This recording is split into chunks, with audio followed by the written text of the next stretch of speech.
risaterapia precisamente hacemos eso. Es conocer a las personas, es devolver el trato humano a las personas. ¿A qué te refieres con esto? Mira, en pocas palabras, ¿qué es risaterapia?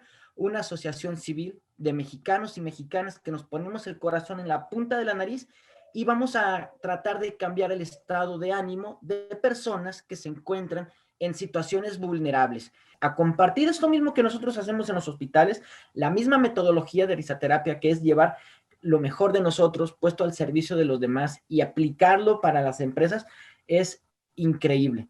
Esto está bien padre, porque lo que nosotros hacemos aplica, ahora sí, como dijo la monjita, dijeron que a todos. Desde el momento en el que nos ponemos nuestra nariz, impactamos a las personas que están cerquitas de nosotros. Llenar de momentos increíbles es dedicarte a lo que te apasiona y ponerlo al servicio de los demás. Dedícate a hacer eso que te gusta y ponlo al servicio de los demás y vas a ver cómo cambia tu vida. Entonces, esto yo lo aprendí en risaterapia.